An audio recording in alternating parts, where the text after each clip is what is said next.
करने के लिए उस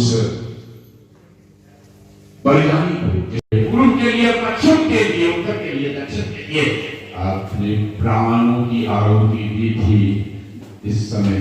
और इसके बाद मैं ये बहुत इस समय गर्व की बात है कि उसकी वीर नारी और साथ में उनका बेटा भी इस समय श्रद्धा प्रशंसा करूंगा। मैं उस वीर नारी की जो इतना हौसला लिए इस समय श्रद्धा सुमन अर्पण करने के लिए जा रहे हैं।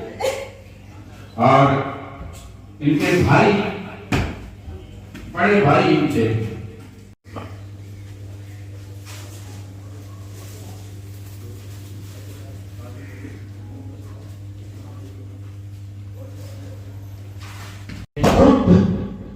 अंधेरे की ओर चले गए, लेकिन बताए हमें रोशनी की ओर, तो जाने की ओर भेजे हमें जी इस समय श्रद्धा सुमन अर्पित करते हुए।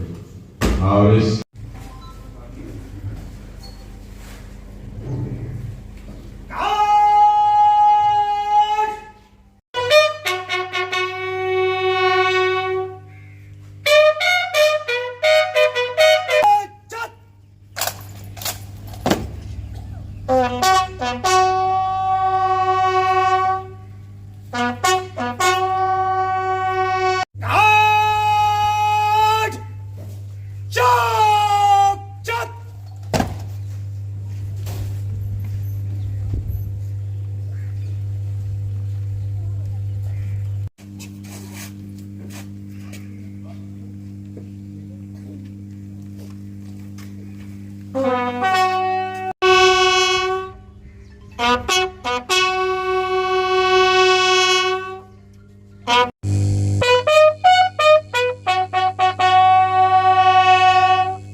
और तहसील सप्लाई ऑफिसर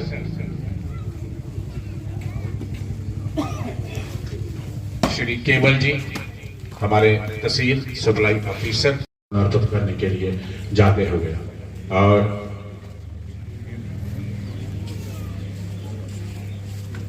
की प्रतिमा पर और रायट सुबेदार मेजर जी खेमराज जी, घर माता मलावी देवी की कोख से एक बच्चे ने जन्म लिया। और सबसे पहले सारबा प्राइमरी स्कूल में इसने पढ़ाई शुरू की। जो भी साधन थे उस बच्चे को सारबा स्कूल में पढ़ाया गया और वहां पर इसी तरीके से ये कार्यक्रम चलता रहेगा। और श्रद्धा सुमन व्रत करने वाले हैं जो मुझे में भर्ती हुए थे 1994 में। उन्हें पूछ लो, मैं चोटिल कर रहा मैं भी एसवाई साहब बता दिया करें। बिल्कुल जी। अवतार का हमारे शहीद रविपाल जी उनके स्मारक पर एकत्रित आए हैं और इस समय में हमें लग रहा है कि जो गांव के लोग हैं उनमें उदासी भी है और गर्व भी है। गर्व इस बात का है कि उनके गांव के एक ऐसे नौजवान जिसने अपनी माँ भारती की रक्षा के लिए अपने प्राणों को निछावर किया था और पूरे इलाके में एक बता दिया था कि माँ भारती के सपूतों का जो कर्तव्य होता है वो किस तरह से निभाते हैं, वो उन्होंने निभा कर दिखा दिया था। इसका उन्हें गर्व है उन लोगों को। और साथ साथ थोड़ा उदासी इस बात की है कि वो रविपाल जी हमारे बीच नहीं है और ख़ास करके उनके परिवार को देखते हुए, उनकी उदासी को देखते हुए सभी लोग उदास भी हैं।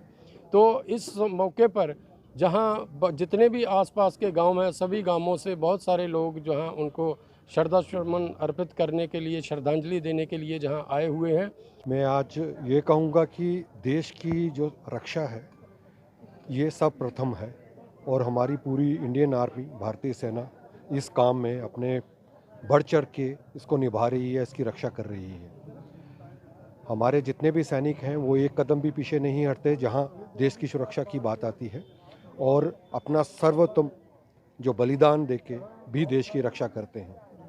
हाँ, आज हमारे बीच में वो नहीं है, बट हमारा देश, हमारी सरकार, हमारी पूरी संस्थाएं उनके परिवारों की देख रेख में और उनके मदद में उनके साथ हमेशा खड़ी हैं। और मैं ये उम्मीद रखता हूं कि पूरे भारतवासी भी उनके साथ में, उनके दुखों में, उनके गमों में उनके साथ रहें। और पूरे देश को ये मैं आश्वासन देना चाहता हूं कि सरकार की तरफ से ये पूरा बंदोबस्त किया जाता है ताकि उनको फाइनेंशियली, उनको मॉरली पूरा सपोर्ट ज़िंदगी भर के लिए मिले। मैं ये कहना चाहता हूँ कि पाकिस्तान आए दिन यहाँ पे कोई ना कोई इस किस्म की हरकत करता रहता है। इन शहीदों की बदौलत ही हमारा देश सुरक्षित है। और मैं ये कहना चाहता हूँ कि पाकिस्तान कभी भी भारत में कामयाब नहीं होगा। ये ठीक है, वो छोटा मोटा डैमेज हमें देते हैं, लेकिन उनको अल्टीमेटली जो है वो शिकस्त का सामना करना पड़ेगा। वो ज़िंदगी से हाथ धो देंगे। तो लिहाजा मेरा ये कहना है कि इन शहीदों की बदौलत हमारा देश सुरक्षित है। आज सारा गांव सारबा का और इस इलाके का इस नौजवान को जो है वो श्रद्धा सुमन अर्पित कर रहा है। हम जो आज शहीदी दिवस मना रहे हैं रविपाल की याद में, वो दिन हमें नहीं भूलता। जब 2016 में उनकी डेथ हुई थी, शहीद हुए थे, इस गांव का जो मंजर वो देखने वाला था वो आज भी हमें भूलता नहीं। जब इस गांव में आते हैं, उनकी जब याद आती है हमें, तो हम इस स्मारक पे पहुंचते हैं तो तभी हमारी आंखें नर्म हो जाती हैं कि इस पंचायत ने 9 शहीद दिए हैं। बहुत बड़ी बात है डिस्ट्रिक्ट के लिए, क्योंकि डिस्ट्रिक्ट में सबसे ज़्यादा जो शहादत है वो पंचायत चकसलारिया ने दी है। और रविपाल और हमारे रजनीश जी दोनों शहीद जहाँ के सारबा के हैं। और मैं अपने नौजवानों को भी एक मैसेज देना चाहता हूँ कि इनकी प्रेरणा पे चले, जैसे इन्होंने शहादत दी है।